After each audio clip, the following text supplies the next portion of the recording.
بسم الله الرحمن الرحيم الحمد لله رب العالمين وصلى الله وبارك على الأشرف الأنبياء والمرسلين نبينا محمد وعلى آله وصحبه وسلم وبعد.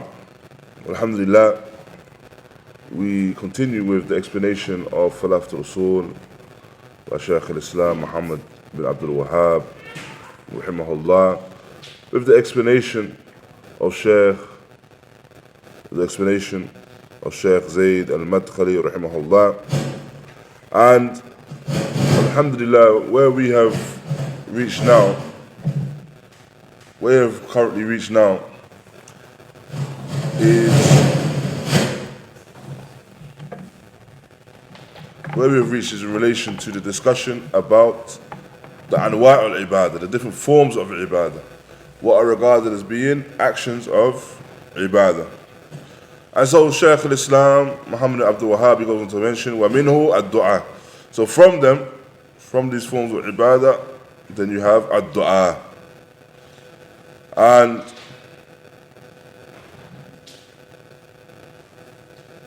we understood and we mentioned previously in relation to this that Islam is made up of arkan. You have the arkan of Islam, the arkan of īmān, and the arkan of ihsan. And so, as for ad-du'a, then the du'a is in relation to that, a form of ibadah, and as we will discuss further, regarded as being from the best forms of ibadah, from the most important forms of ibadah. And Shaykh Zayd mentioned in relation to the du'a that the du'a yanqasim ila qismayn, that the du'a is divided into two types. So you have the du'a al-ibadah and du'a al-mas'alah. So du'a al-ibadah and du'a al-mas'alah. So you have du'a where you're calling upon Allah, and it's ibadah. And this is inclusive of thana al-Allah, praising Allah subhanahu wa ta'ala. I mention Allah ta'ala, turning to Him alone in praise. And the hamd wa thana, that praise which is only for Allah. That you do not praise anyone in the same manner that you praise Allah, of course.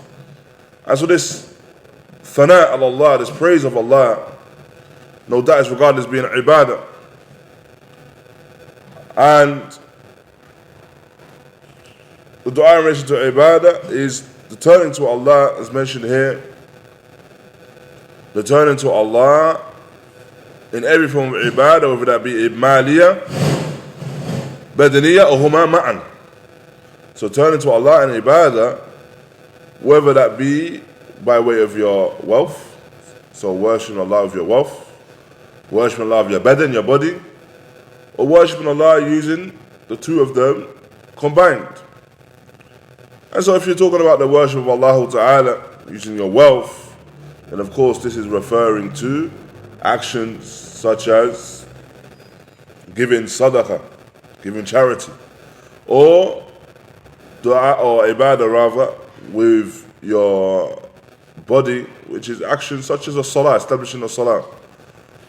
And if you're referring to the action of ibadah with huma ma'an, with them two together, then it's referring to the action of ibadah such as hajj, where you spend from your wealth in order to reach Mecca, and then once you've reached Mecca in order to perform hajj, then you use your body to perform and carry out those manasik, to carry out those particular rites of hajj, those rituals of hajj.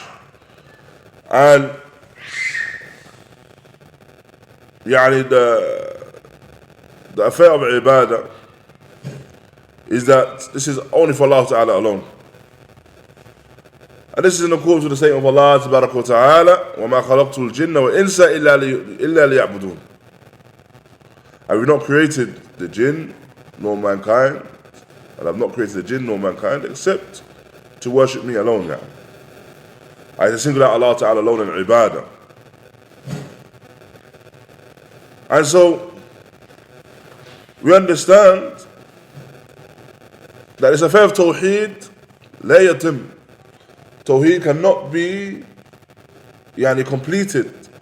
A person cannot be completely upon Tawḥīd except إلا بالبراءة من الشرك الذي هو ضد التوحيد. Except that the person frees themselves from shirk. The person frees them from shirk, and this is the opposite of Tawḥīd. So when we understand Tawḥīd, essentially, is that a person cannot be upon Tawḥīd in the purest sense and the most complete sense if they have anything with them from shirk. Na'am. وَكَذَا al-īmān. Likewise, īmān. It cannot now be said that a person has complete īmān or a person has perfect īmān if within that or within their actions or within their i'tiqād, within their creed, that there is something of kufr. Na'am. Likewise, it cannot be said that a person is upon the sunnah absolutely if, na'am, from his actions that you find that he has something from bid'ah. And so, these things, whether it be Tawḥīd and shirk, they're absolute opposites. Meaning that one will negate the other. Just as īmān and kufr is the same. Just as, sunnah and bid'ah is the same. And so, when it comes to that, then this is, the affair of Tawḥīd, that the person, not only that is upon Tawḥīd, they are upon Tawḥīd, but they free themselves from shirk and its people. And that Tawḥīd in its ma'na, the meaning in Tawḥīd is ifrādullah bil-ibādah. Singling out Allah Ta'ala alone in ibadah, wa khulūs lahu min al-shirk, and purifying it from, and absolutely freeing oneself and purifying their actions, their ibadah, from shirk. There's no shirk within their ibadah. وَالْبَرَاءَ مِنْهُ وَمِنْ أَهْلِهِ, and that the person, they free themselves from it, that shirk and its people. قليله كثيره صغيره كبيره. Whether it be something that is regarded as being small or least in amount, or its large amount, or that is regarded as being small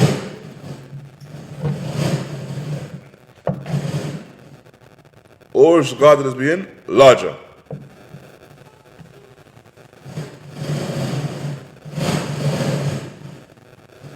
فلا يتم التوحيد إلا ببراءة تامة من الشرك وأهله وجميع دروبه وصوره.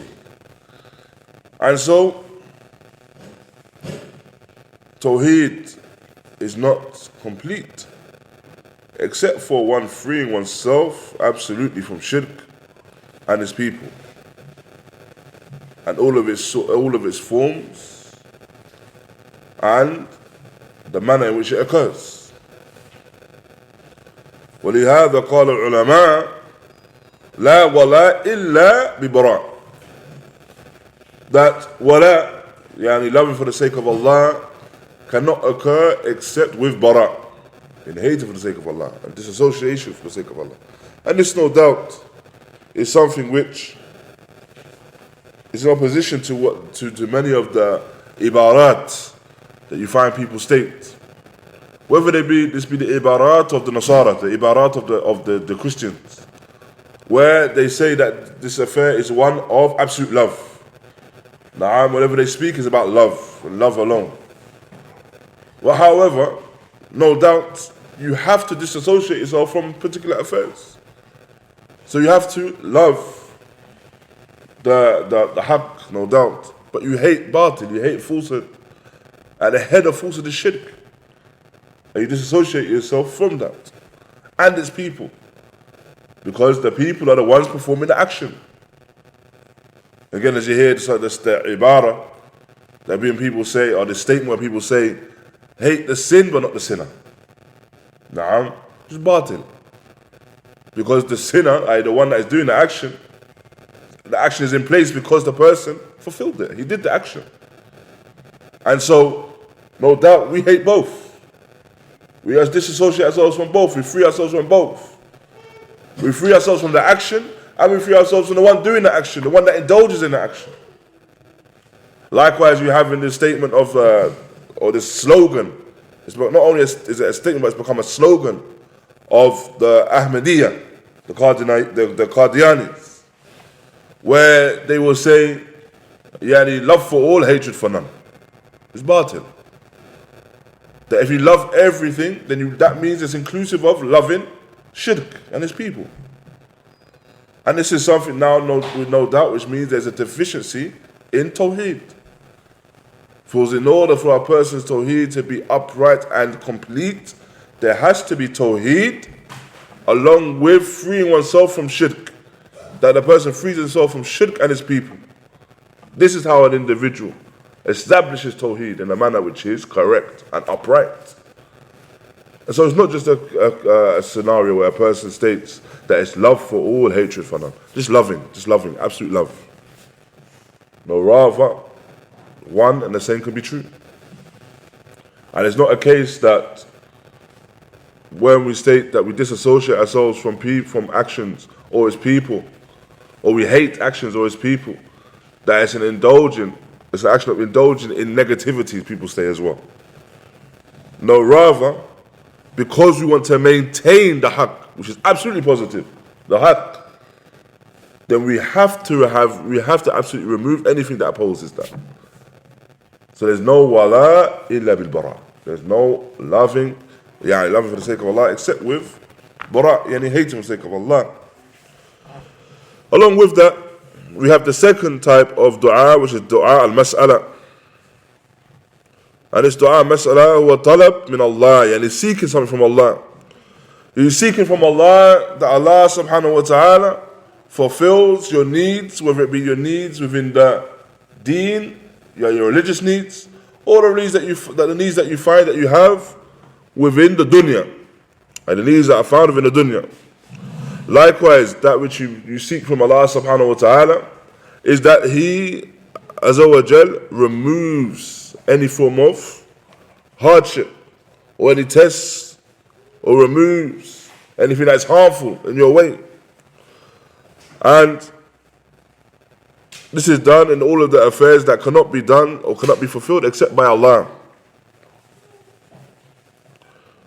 And when a person seeks something from Allah Ta'ala, with dua, in supplication, then no doubt all of this is regarded as being ibadah. And so because it's regarded as being ibadah, it cannot be directed to other than Allah subhanahu wa ta'ala. Because the person is can only seek it from Allah. Because Allah Ta'ala has control over all of the affairs. وقد قسم العلماء دعاء المسألة إلى أقسام منها ما لا يجوز طلبه إلا من الله تبارك وتعالى وحده فمن صرف منه شيئا لغير الله عز وجل فقد أشرك بالله شركا أكبر وذلك كما يدعو غير الله فيما لا يقدر عليه إلا الله تبارك وتعالى. نعم من جلب المصلحة ودفع الضر. وأما الطلب من المخلوق شيئا يقدر عليه فلا محظور فيه. And so the Shaykh here, Shaykh Zayd, mentioned that there's a taqsim, there's a categorization, and there's a divide in relation to when asking the mas'ala, asking of something, asking for a need to be fulfilled, or asking for a harm to be repelled.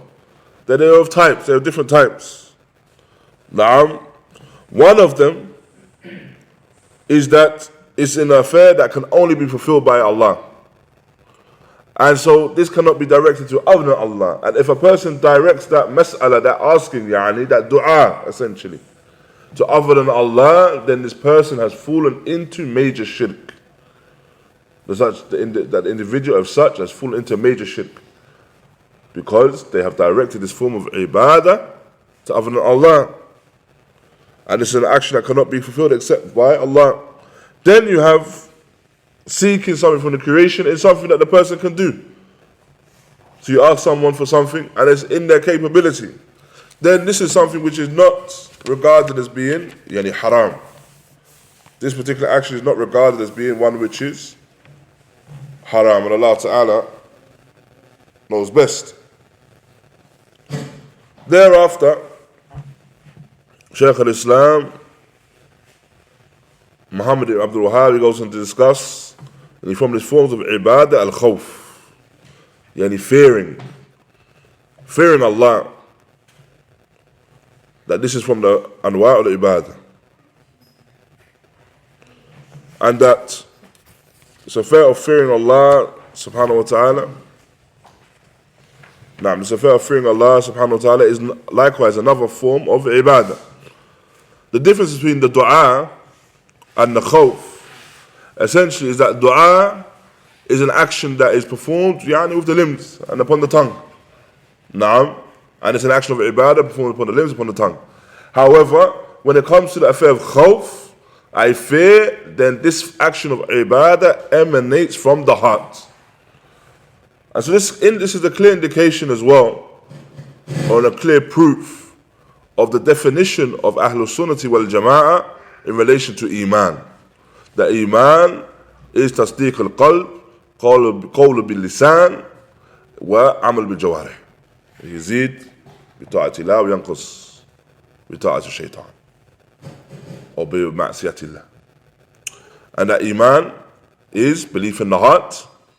A person's īmān is belief in the heart, statement upon the tongue, actions upon the limbs. It increases with obedience to Allah and decreases with disobedience to Him, or decreases with obedience to shaitan. And so we understand from this, ibadah occurs within the heart. Ibadah can emanate from the heart. Ibadah can emanate from the tongue, what we state upon our tongues. Ibadah can emanate from what we do with our limbs. So when it comes to du'a, as we mentioned, du'a is upon the tongue or done with the limbs. When it comes to the action of, or the affair of khawf, fearing, then this emanates from the heart. And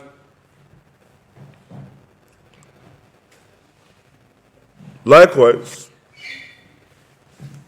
Shaykh Zayd mentions the dalil ayah in Surah Al-Imran, فَلَا تَخَافُوهُمْ وَخَافُونِ إِن كُنْتُمْ مُؤْمِنِينَ. I do not fear them, but fear me, if you are truly believers. As this affair of khawf here within this ayah, Allah subhanahu wa ta'ala has related the affair of khawf, fear, He's related it to, īmān. Do not fear them, but fear me, if you are truly believers. This affair of fearing is attached to your īmān. The fear of Allah ta'ala. Now, and the Shaykh Zayd goes on to mention, وَيَنْبَغِي أَنْ يَكُونَ مَقْرُونًا بِالرَّجَاءِ وَالْمَحَبَّةِ. So it's a must that this fear, this khawf, is alongside al-raja, hope, and al-mahabba, love. Raja, again, from the heart, hoping from Allah, from Allah, فيما عنده, or فيما عنده, that which He has, that which He possesses, from jaza, from reward, والثواب, that which is khayr and reward, raja.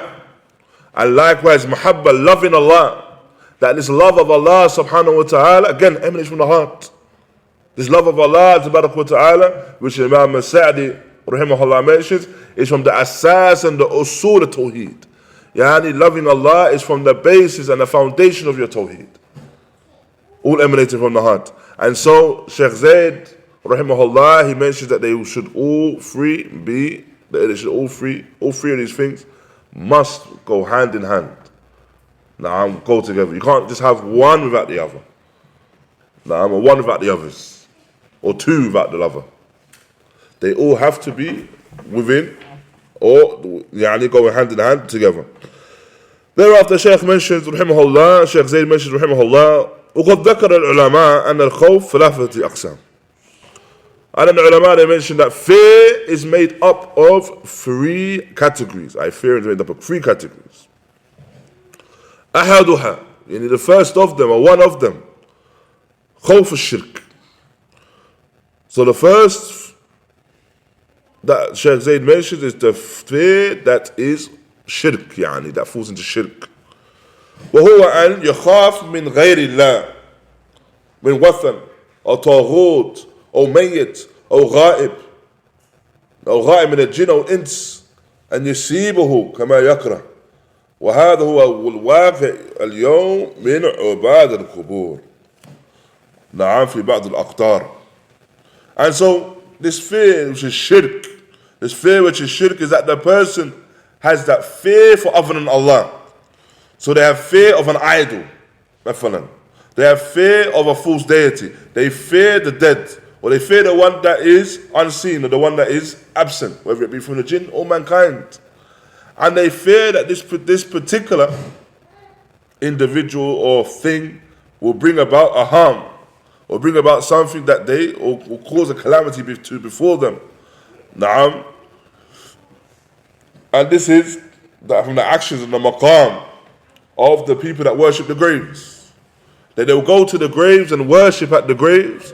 Why? Because they fear that if they do not worship these individuals at the graves, na'am, that this will incur the anger of these individuals, the inhabitants of the graves.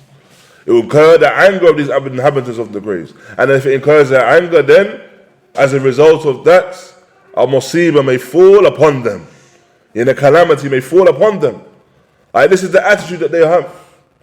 And this is the i'tiqad that they have.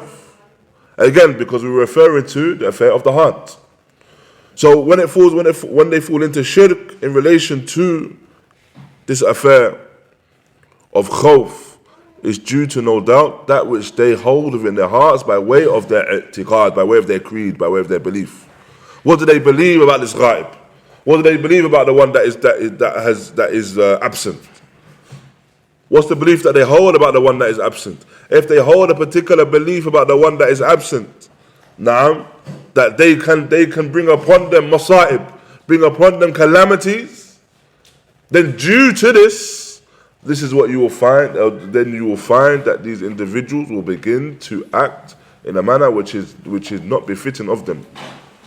Maybe worshipping them, directing du'a towards them, seeking their aid in a manner something that they cannot aid them with, and it's all based upon their fear of them.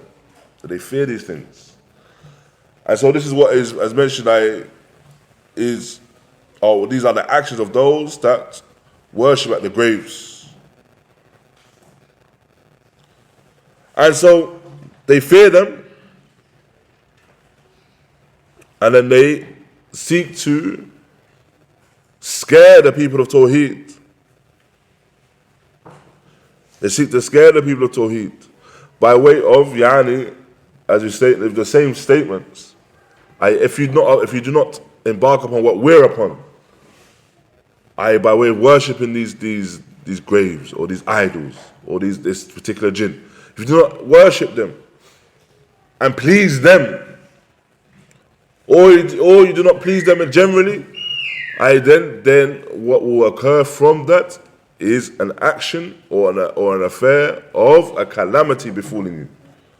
So not only do they have this fear themselves, and that fear in of itself is kufr, that fear within itself is shirk. However, no doubt, they're du'āt ila dalal. They're callers to misguidance. And so due to the fact that they are called to misguidance, their call is one that's based around khawf, fear. So their fear, by way of that fear, they seek to instill fear into others and scare others into this affair of shirk. Wallahu musta'an. And so this particular action of fear, or this particular form of fear, then this is something which nullifies Tawḥīd. This particular fear nullifies Tawḥīd. والثاني أن يترك الإنسان ما يجب عليه خوفا من بعض الناس. And so the second is that the people leave off what is obligatory upon them due to the fact that they fear the people. And so this is muharram, this is haram. وهو الشرك الأصغر, and it's minor shirk. يجب الحذر منه, and it's a must that the person beware of it and is careful of it. And what we understand from this ayah, why we regard this as being shirk al-asghar, because if a person fears insan and it causes them to leave off something of ibadah, leave off something in relation to that which is khair or that which is an obligation upon them, then within that fear is ta'zeem li ghayrillah, raising and glorification of an individual that is other than Allah tabarak wa ta'ala. Just as when you regard this affair of ar-riya, the person showing off, for example, the person praying and he begins to beautify his prayer for another individual. This is shirk al-asghar. Why? Because this ta'zeem, this action, and the ta'zeem should only be for Allah in that action, in that salah. However, a portion of it, or a portion of that ta'zeem, a portion of that glorification is for that individual. Why? Because you're doing this action to impress the individual. Does that make sense? Naam. And so within that, no doubt you've taken a portion of that ibadah, which the ibadah, all of it is for Allah, and you directed it for other than Allah. And so this is why it's shirk asghar. And then going back to this affair here, which is khawf, fearing that the person has raised an individual to the extent that they fear. Now they've raised an individual to the extent that they fear them so much that they have left off an action of obligation. And this is ta'zeem li ghayrillah. And so we understand from shirk al-asghar is that shirk al-asghar, the danger of shirk al-asghar is that it may lead to shirk al-akbar. So the minor shirk, the danger of the minor shirk is that it may lead to the major shirk. And you can understand how this occurs. If you're making ta'zeem, now you're glorifying an individual in a manner he should not be glorified. So you're glorifying an individual by way of your ibadah. You're glorifying an individual by way of the fear which you should have, and it's a fear which you should have for Allah. Or your fear that you have for the individual which caused you to leave off an obligation that Allah has obligated you with. This ta'zeem may lead you or may increase to the extent that not only are you glorifying the individual and raising the individual above their station, but then it leads you to actually directing the ibadah towards them, which then thus is shirk akbar. So now in regards to the khawf, the example given is that the person leaves off something which is obligation due to another individual. He fears them. That fear may become or may increase to such an extent that it leads them to being in the first category, the fear of shirk, shirk al-akbar, where such an individual fears that if they do not do something, that these masa'ib may befall them, things that only Allah Ta'ala can do, that are only in the ability of Allah Ta'ala. An example, مثلا, that the person begins to fear, if I do this action and I incur the anger of so and so, then me and my spouse won't be able to have a child. The person's going to be so angry that it's going to cause us not to be able to have a child. And this no doubt is an evil i'tiqad, an evil belief system. And Allah Ta'ala knows best. And then you have the third, which is al-khawf al-tabi'i, natural fear. وهو خوف من عدو أو سبع أو غير ذلك. نعم. فهذا لا يذم،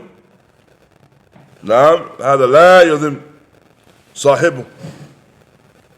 And so خوف العبادة, or the خوف الطبيعي, when it comes to the khawf, which is the fear which is natural, then this is the fear that the person may have when mathalan the person fears an enemy. So they fear the enemy is going to come upon them. Or they fear a predator. Na'am. Then this is a form of fear which is not blameworthy. If a person fears in this regard, then it's not blameworthy. And rather, it's understandable if a person fears in relation to that. And Allah Ta'ala knows best. With that point there, ikhwa, with my apologies as well, I will have to stop here, inshallah. I think the brothers mentioned in the group that I had a prior engagement, or something's come up quite suddenly. So I'll have to stop at this point, inshallah ta'ala. Jazakumullah khairan. Barakallahu feekum. And inshallah, next week we'll continue with these different forms of ibadah, discussing these different forms of ibadah, and bi'idhnillah, continue with the explanation of our Shaykh Zayd. Allah Ta'ala knows best. Jazakumullah khairan. Wa barakallahu feekum. Wa sallallahu wa baraka ala nabiyyina Muḥammad wa ala alihi wa sallam wa akhir da'wana alhamdulillahi rabbil alameen.